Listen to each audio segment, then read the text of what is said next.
Architecture is really the art and science of turning fiction into fact.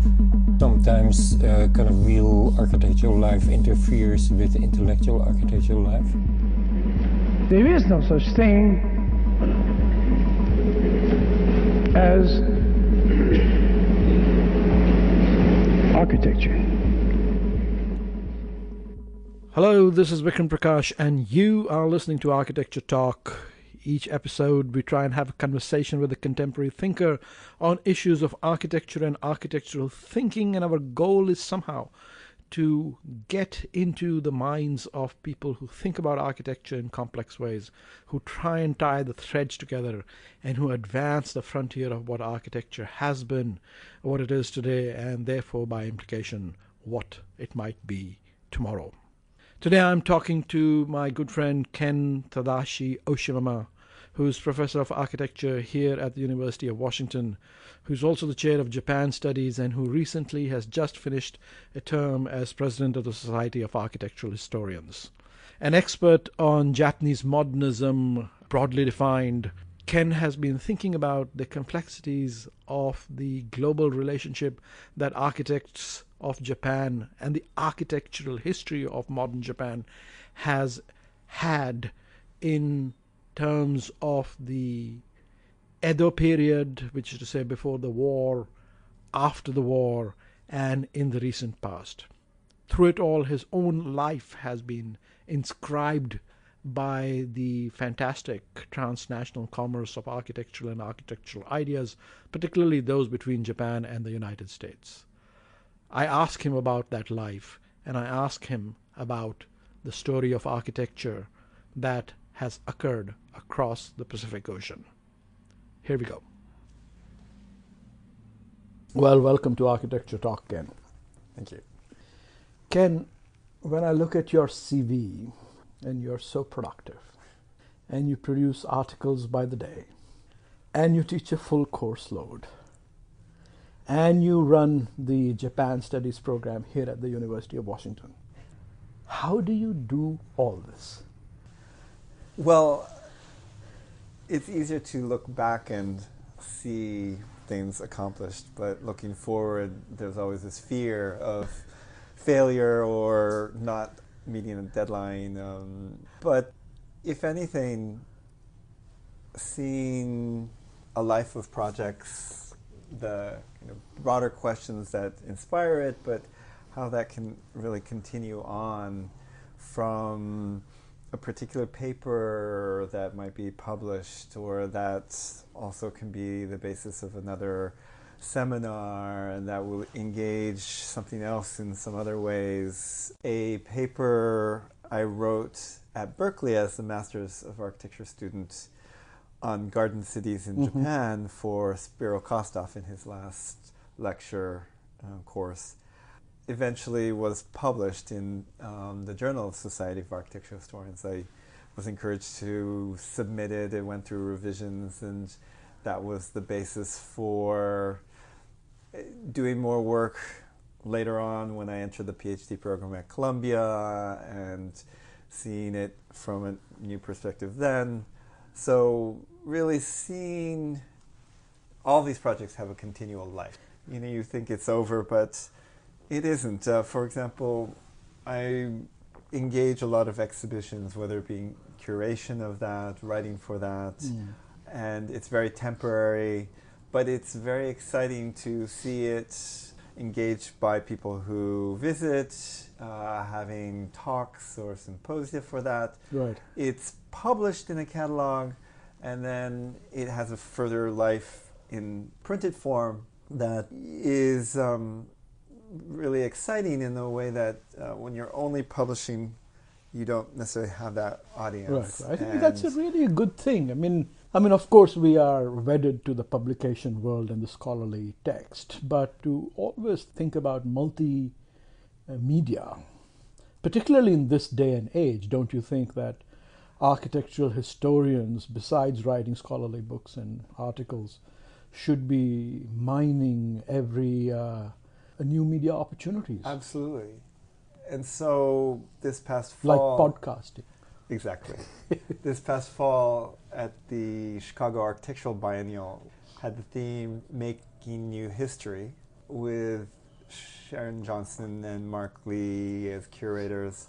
It was very interesting for me to have a conversation with them as president of the Society of Architectural Historians about what this Making New History could be. And in the context of Chicago, Frank Lloyd Wright becomes very important, but especially in terms of exhibitions. So how he was able to promote himself before becoming the global architect, how he was able to present ideas through drawings, models, that the biennial continues to this day, but to see a longer trajectory of what that could be in terms of realizing those ideals, whether it be in Tokyo for the Imperial Hotel or later on in different contexts. So the way he could embrace all of these different possibilities. Right.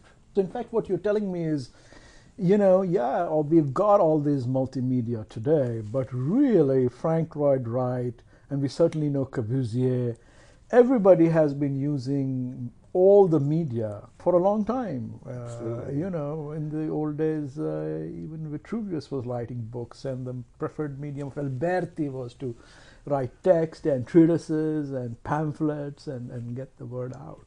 The Voss-Smith portfolio that brings his work to an international audience. Right. Beyond That was Chicago. very influential, wasn't it? But using techniques of woodblock prints that he had admired in his own collecting to depict his own work, that was embracing all of this, as you say, the different publication possibilities, the different ways of seeing, and the different audiences. And that's how people like Frank Lloyd Wright and Corbusier and such actually had a significant reputation well beyond their local area of expertise, particularly internationally. Absolutely. In terms of how their texts and portfolios made their way across borders well before their architecture did, and in a sense well beyond their architecture. I mean, is that one of the keys to transnationalism? I mean, I know this is kind of a big topic that we are all looking at. What smooths the operations of transnationality? Well, I think it's very interesting to look at it historically from the 19th century through the 20th century into today, and how there are ways these ideas and people move.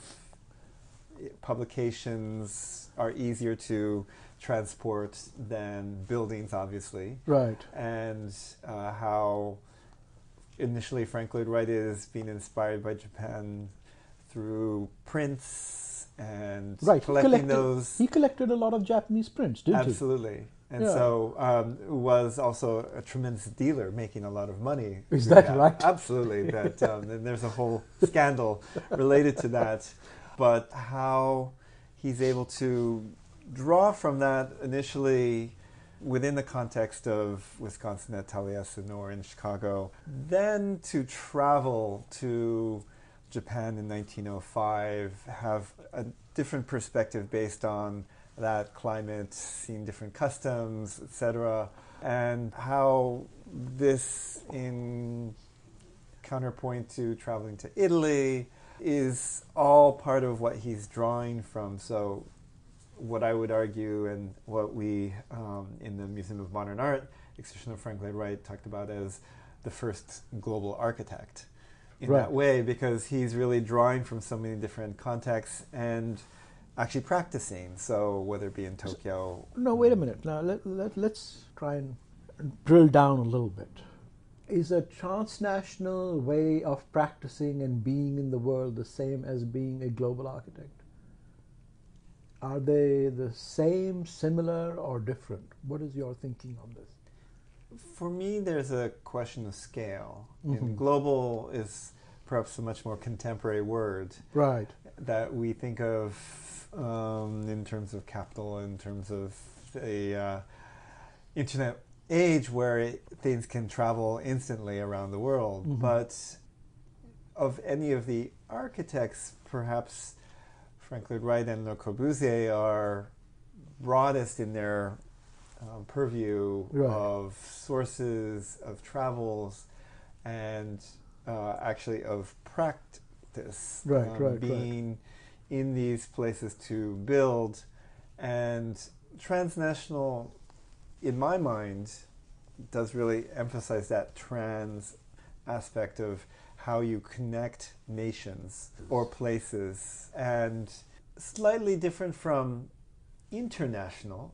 International is perhaps much more an earlier 20th century term. We think of international architecture from the Bauhaus or the publications of that following World War I. There's the idea of universality in international, right? Absolutely. And with this transnational is more about sort of import, export, taking a suitcase with you and then buying things from the other place, whether it's ideas or impressions or actual things, and then bringing them back and back and forth thing, yes? And then I think of transformation, so how it changes. Right.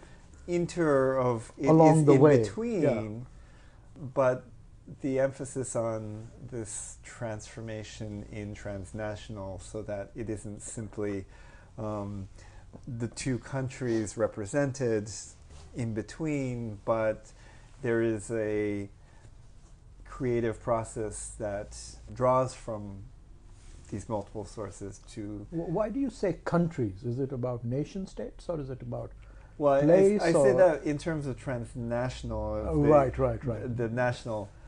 But I think we could say this whole aspect of trans is a perspective unto itself, or I would often describe it as in-between space, where it does become this very potent realm that can bring multiple sources together that are not necessarily just of nations in a nation state, or not necessarily of specific ethnic backgrounds or regions, but the notion of trans, I think, is a very active one, and it's a verb. It's a verb rather than a noun. Exactly. It's a thing you do rather than a descriptor, isn't it? Absolutely. Well, let's talk about your transnationality, just your own self, Ken. Now, you were born here, right? I was born in Colorado. Yes. Both my parents are from Tokyo. Okay, so your parents were from Tokyo. They came over to the United States in the 1950s, but separately. They met actually in Minnesota. Minnesota. Of all places. But so you're a Midwestern boy, really?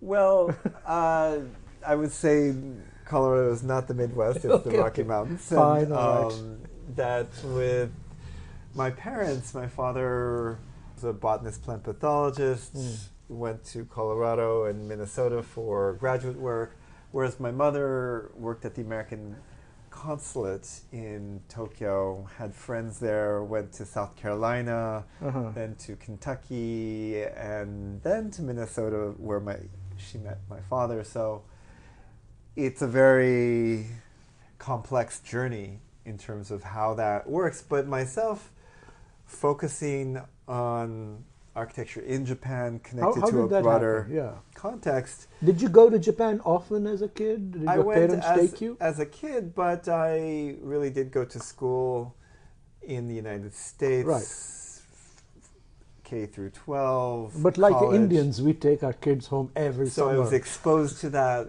but I really did have a dual background in terms of speaking English in school, hearing, experiencing Japanese, but not as an adult until studying it formally in college, and then spending more years after college in Japan. So when did you spend an extended period of time in Japan? So the first extended period was right after college for 2 years. You were learning the language? Or? I was there as a research student on the Monbusho Ministry of Education Fellowship as an American.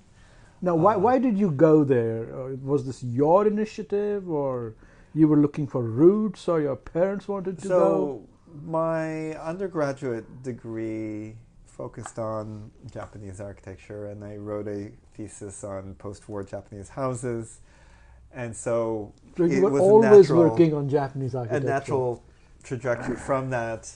At college, right, one of my first classes in college was on Japanese architecture, so that set in motion what I'm doing from many different perspectives, but seeing that outside of Japan. And my first professor, William Coldrake, is Australian, spent time in Japan, and also this within art history, so there are many different filters and lenses in looking at this, but I have always been interested in that. But it's interesting you bring it back to this time, because in applying to college, one of my essays was on Frank Lloyd Wright and how he would bring together East and Western sources in his own work that I found inspiring. As a graphing of your own autobiography as well. Perhaps.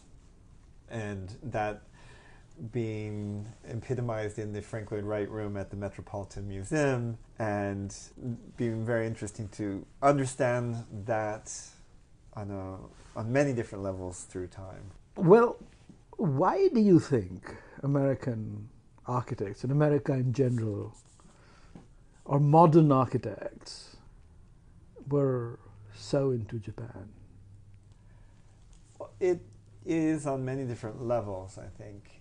Early on at international exhibitions, it's in relationship to art, so the ukiyo-e woodblock prints.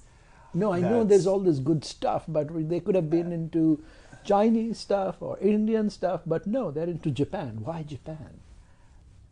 Whether it be in terms of a culture of building and realization of work from the late 19th century to the present day, a constant embrace of whether it be classical styles or of new technologies on concrete, or ways that push the boundaries of architecture that you see, whether it be in Toyo Ito's Sendai MediaTek, or other ways that are just often on paper outside. This is, I think, something that Manfredo Tofure was very interested in writing a book on contemporary Japanese architecture in the 1960s, of how Archigram is just drawing their visions while Kenzo Tange and others were building it, realizing that utopian ideal. So I think that's one very powerful aspect of it. Mm-hmm. There's a kind of Japanese architecture and art is very recognizable through the modernist visual aesthetic lens. It's coherent in a way that a Hindu temple outline isn't. Would you agree with that? Well, I think it becomes interesting to look at this through time. As the historian, seeing it, Japanese architecture presented in the 1950s and 60s, for example, the Katsura Villa through Kenzo Tange's work, with layout by Herbert Bayer, and having a very Bauhaus perspective, crops off the roof of the Katsura Villa, so it is perfectly rectilinear, and whether it be in terms of the sliding panels or the stepping stones. And one that I had a conversation or dinner one time with Robert Venturi, and he was saying how he was not interested in Japan, of his impression that it's very minimal and the kind of Miesian or Bauhausian perspective that you talk about. But when he went to Japan and realized how complex and contradictory it can be, how excited he was. And so depending on what you're interested in, you can find that resonance. Sure. Christopher Dresser, the great British industrial designer going over in 1876 and seeing the ornamental character of the Japanese context and being the epitome of Victorian design, and how Nikko Toshogu Shrine, in his eyes, was the Alhambra of Japan. Right. And So- when I went, all I saw was the sort of Buddhist meditational qualities of everything, because that's what I was into at that time. So it isn't singular, Yeah. but there are these ways that it connects that perhaps continually can be inspiring for... No, I totally accept that. That of course the modernists are seeing what they want to see, and there are many different ways to look at it, and there is diversity and richness, and I'm totally in sync with that. Nonetheless, I really feel there is something about Japanese visual culture, in particular art and architecture, that marries well with the Western post-Enlightenment thinking in some ways, in spite of the fact that, we've had a major World War scrap between Japan and the West. Well, obviously it depends on how you define modern and modernism, Right. and whether the Katsura Villa built in the 1600s was modern to begin with, Yeah. and in terms of its flexibility, rationality of construction, in terms of modules, etc. If during the Edo period, the construction of Edo as a capital really created a modern state, Right. before the nation state. Sure. Japanese historians will argue in many different ways, whether it be in terms of how it's constructed as a governmental entity or the role of classes, etc. But it's one that, when you look at what is considered classic Japanese culture through tea ceremony, ikebana flower arranging, through the showing idiom of building, that is coming from this period of Zen Buddhism entering Japan. Right. The way that things are developing on this level of an aesthetic minimalism, and elements that are very strong later on to connect in the 1950s. Right. But it's with many other historical factors. Sure. So, Sure. but that resonance obviously is strong, and the question of, is it also drawing from all these sources within Asia? So Buddhism from India, China, Korea to Right. Japan, and how Right. that develops, and then that intersecting with modern nations as Japan opens up officially 1868 to Right. look to England, Prussia, France, Italy, and bring them together in a new transnational way, Right. but defined by this island nation that can be more identifiable than in a broader... So would you geographic identify the Meiji Restoration of 1868 as a paradigmatic Asian transnational moment? It's $1 million question, or... I want you to speculate wildly. But because, it's very interesting to travel through Japan and see the diversity of the islands, and how leaders of the uprising, Sakamoto Ryoma and others, are in these periphery areas, and how, whether it was really this decline of the Tokugawa, or whether it was a revolution or a restoration. Right. There are all different ways one can conceive of this, but the way it seized the moment to really become transnational.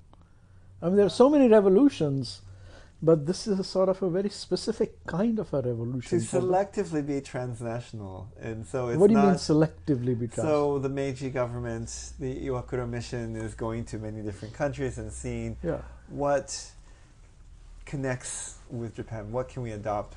Not everything. Right. Driving on the left side of the road, or the parliamentary system, Yeah. and other things in the United States that really don't apply because it's just too big of a country. And how that you can see from earlier on that there are sources, when you look at the tea ceremony, of bringing in tea from Sung China, and how even the role of missionaries from Portugal are shaping perceptions of these tight spaces that you could argue do become the tea houses, such that it's akin to the small spaces that they had on ships as they were traveling from Holland to Japan. It could be. And now that we are, happily trading in cultural stereotypes at large level, I mean, one of the sort of perceptions of Japan is that it's an extremely nationalistic culture. I mean, very proud of its identity and history. And at the same time, extremely transnational. Everything is in Japan, fantastic English writers and global filmmakers, and, there's international restoration revolution in the 19th century, and embrace of modernism, latest fashion. Is that contradiction at all? I mean, I don't see the American nationalists being very transnational nowadays. Well, there is this whole construction of the nation and what that is, and the notion of we Japanese that can be very rhetorical on the right. There are many different perspectives on this, but when you really live in Japan and really understand so many different currents, you can see how there are truths to anything, but in terms of fashion, there is a tradition of kimono that still exists, and how that can connect to, for example, the work of Issei Miyake, and how he can embrace also the Sarabai family in textiles, going to India, and reconceiving fabrics in all different ways between these different contexts. And so he's building on these traditions, but inquisitive about outside nations. I think one aspect of this perhaps can be Japan being composed of 4 main islands and having the necessity to really look out. It's not necessarily a small country, but always looking to whether it be China or to Europe or to America or to other parts of Asia, and seeing that it's not sustainable to maintain the nation strictly as an isolated entity, at least the limitations of that we're seeing in the Tokugawa period, but the need to look to this, master it, but then bring it back in different ways. So the Italian-Japanese cuisine, or with fashions, going to Paris and mastering certain things with certain at certain ateliers and so forth, but how that could be informed in different ways back in Japan or back and forth. And there is a history of this, but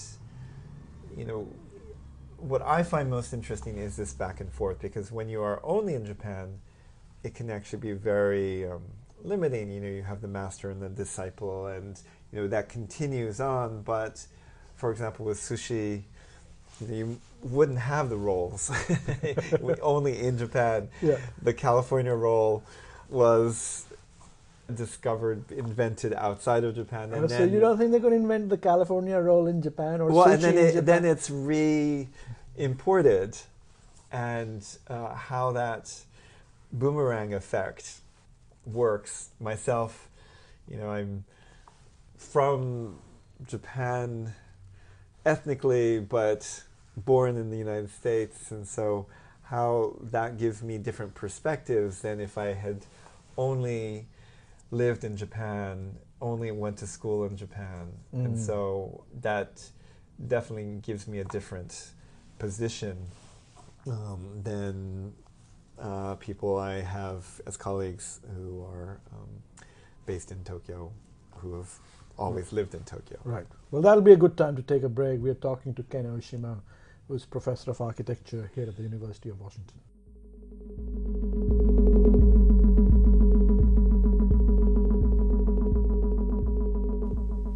Hello everyone, thanks for listening to Architecture Talk. We release a new conversation every other Wednesday.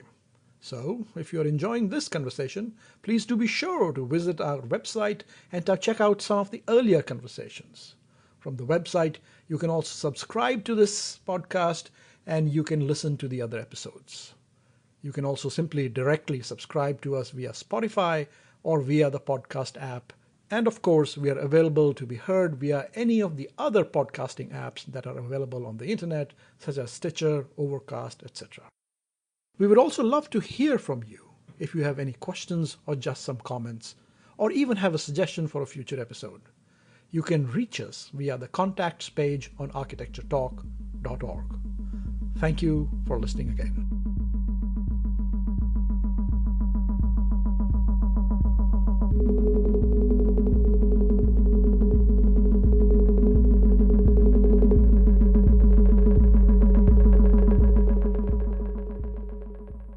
Hello, this is Vikram Prakash, and we're in the middle of a conversation with Ken Oshima, who's Professor of Architecture at the University of Washington.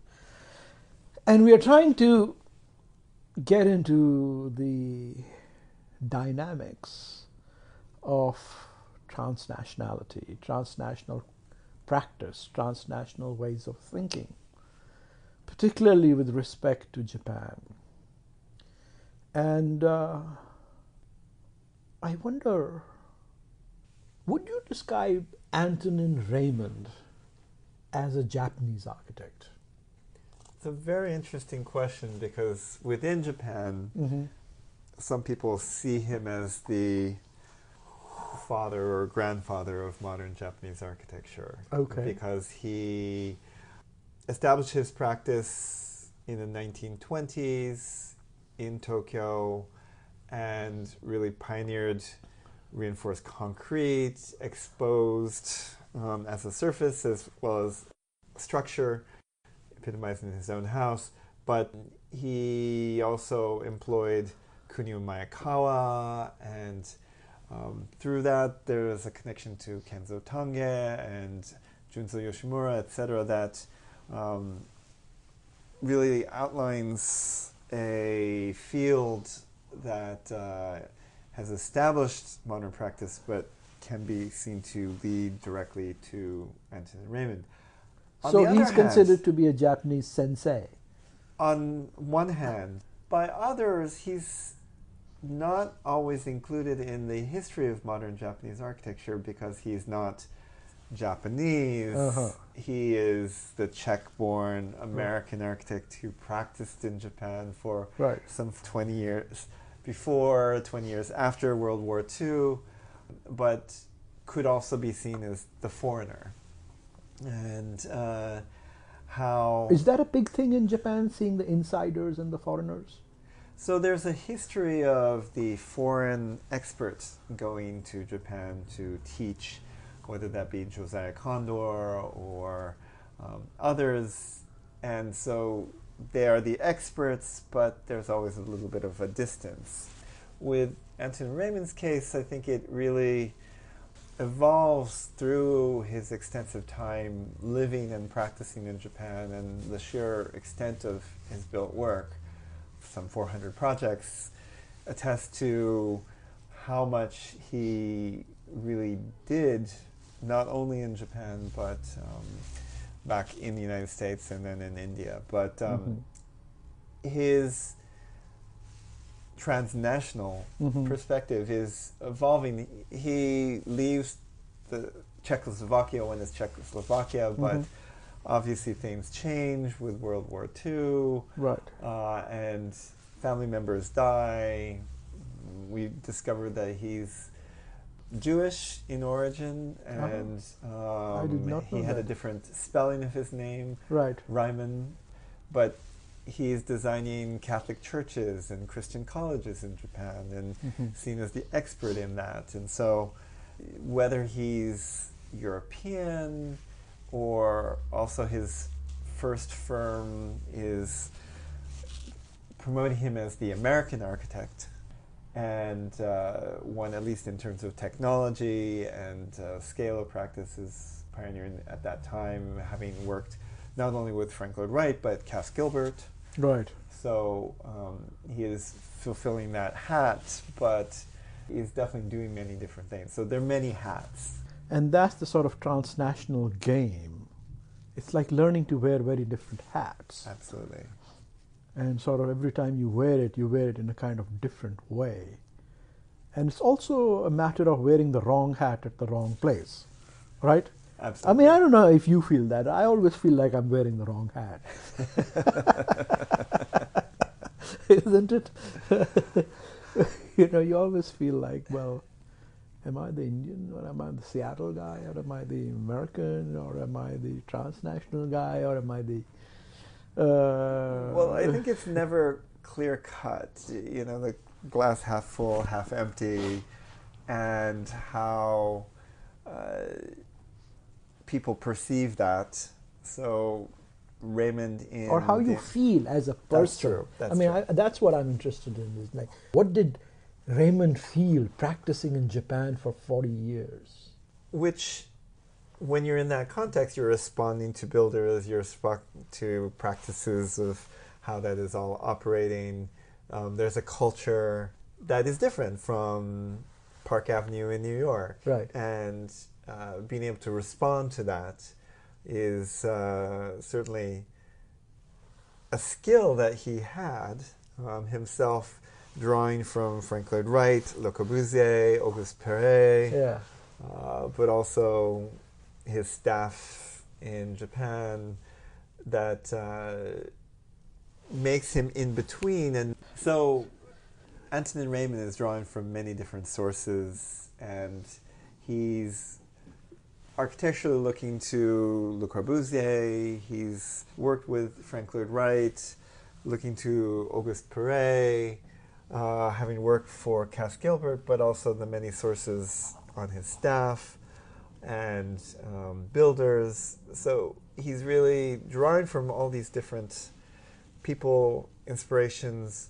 contexts, but because of that, by some, he could be seen as compromising all of this, that he's eclectic or without a backbone, not strictly the disciple of one individual. Right. But his skill of being in between, I would argue, is really what allowed for the breakthroughs in his buildings, doing things unconventionally. Right. For example, the Reader's Digest building that he constructs after World War II is remarkable, not only because it's right in front of the Imperial Palace, but it's also one that uses this technology of working with Paul Weidlinger, the New York structural engineer, having this kind of tree-like column structure that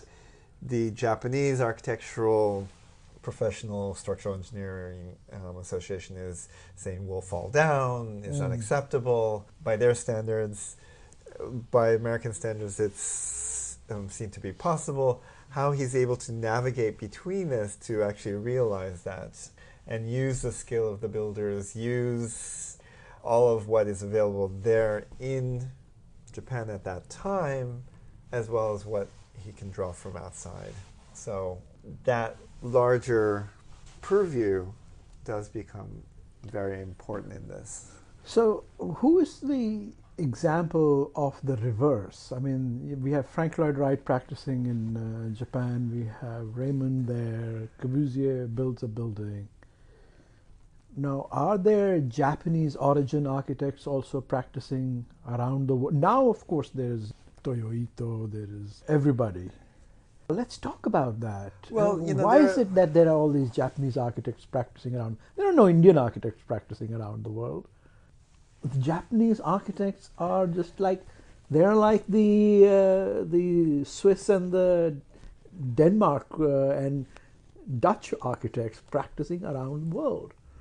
Why is that? Whether there's a culture of building that allows these designers to really have experiences early on that allows them to really develop full, robust careers, that's a big part of it. Kenzo Tange, others are quite young when they break into the global... But though she's hanging out with Kenzo Tange at the same time in early 60s, but I don't see Doshi practicing around the world. What is it that enables the Japanese set of, fantastic architects to crack into the international stage? There are... Which is to say, really the Western stage. No. I don't see them practicing in China or India. Well, and, this is relatively recent when we look at the post-war period, and Kenzo Tange is probably one of the first in this regard. And Fumihiko Maki, under him, studies at Harvard, works with Jose Luis Sert, is also very well equipped to build very early on in his career. That his wife is from the Takenaka construction family, and so from 1960 he's building extensively in Japan, as well as at Washington University where he's teaching. He's given all these opportunities very early on, and I think that's true of architects to this day. They're given opportunities to design houses because there's so much building, constant rebuilding.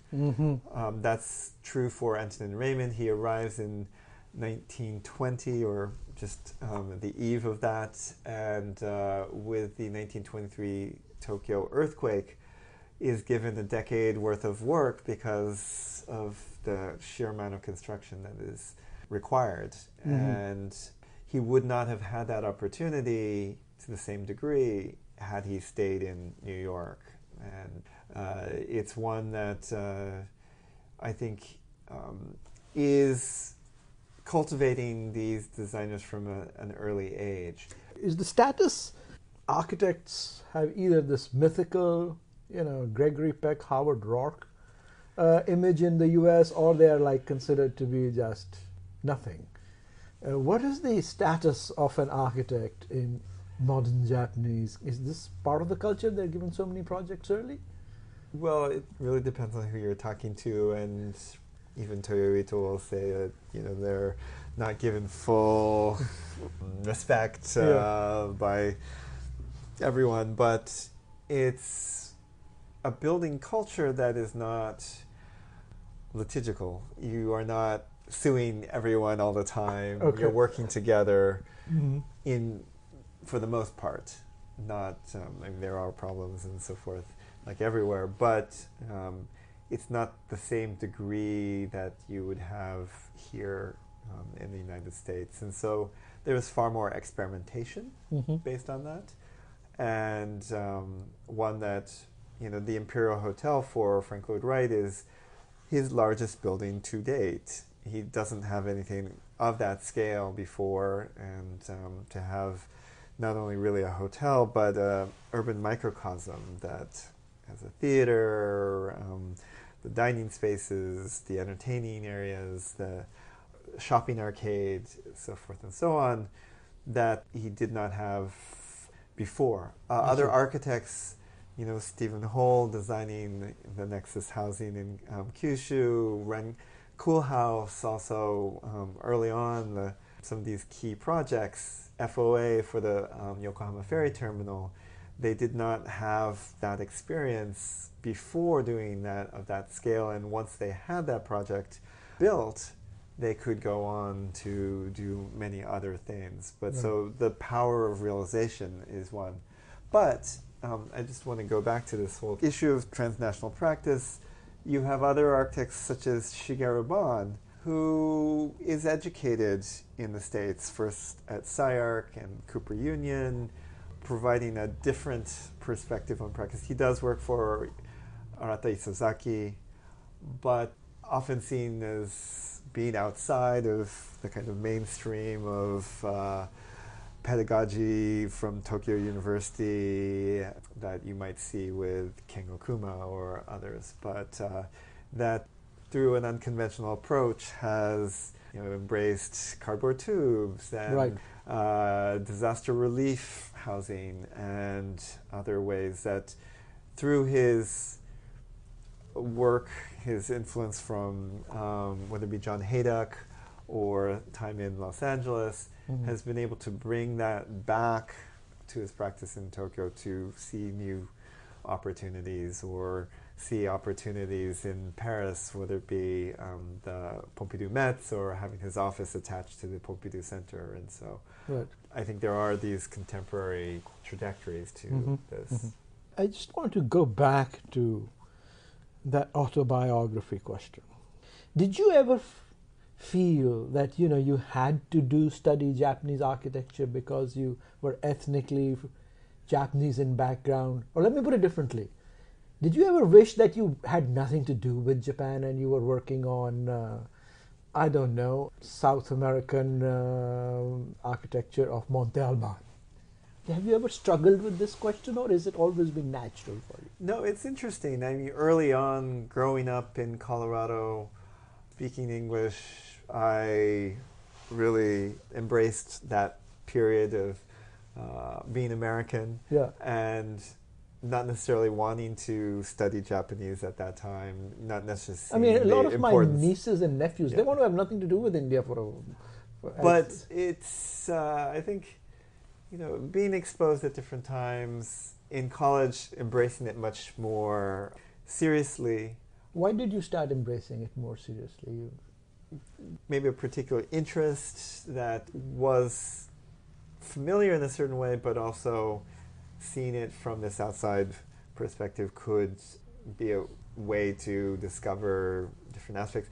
But I say that many different sides to Japan that I find interesting, but not in its entirety. And so how you connect that with the United States, with other places.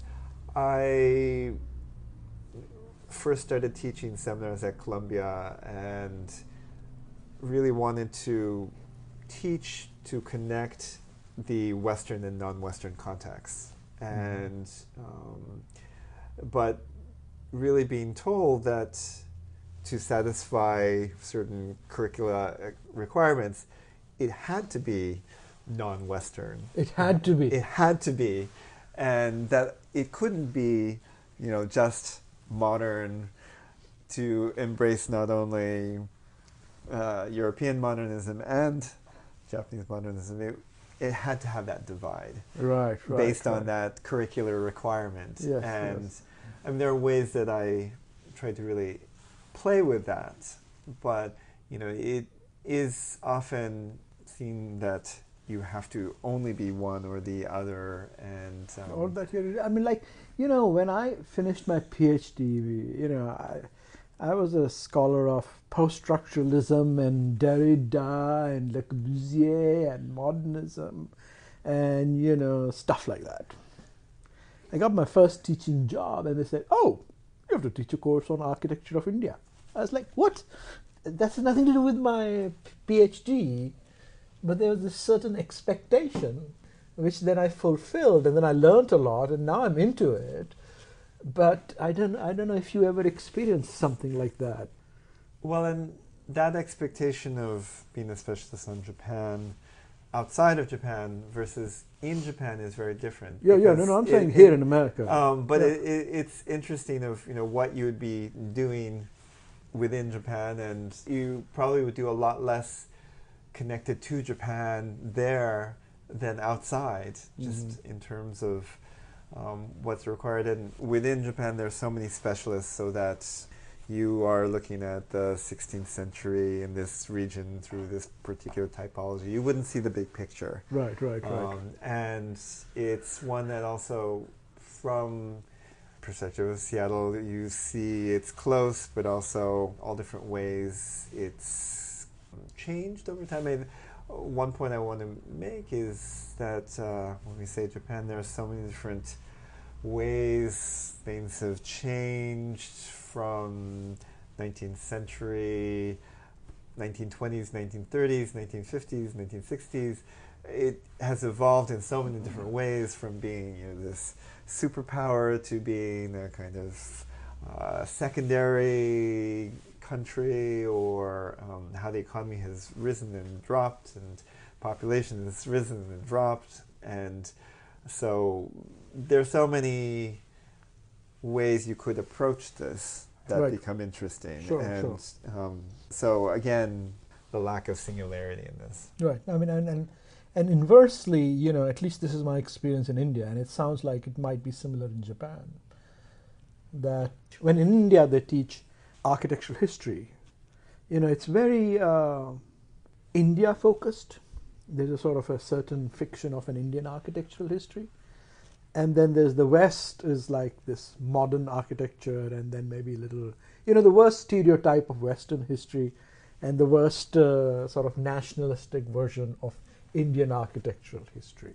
And it's almost more difficult to push the global architectural history perspective, the transnational architectural history perspective in India than it is over here, whereas you would think it would be easier there. I don't know, is your experience been similar in Japan? Yeah, there are definitely parallels in looking at the Japanese context. And my PhD dissertation, that became my first book, International Architecture and Interwar Japan, really tried to address this of the Japanese context seen through two individuals of Horiguchi and Yamada, and also Antonin Raymond in this picture. So they're all practicing international architecture in their own ways, but depending on how you see that and how you define that, can be far more interesting implications of ways that can play out than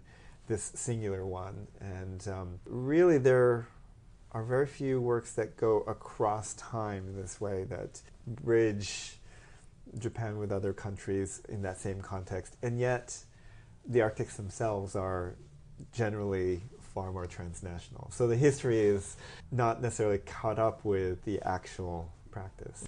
Well, it's been great talking to you, Ken. Thanks for being on Architecture Talk. Thank you.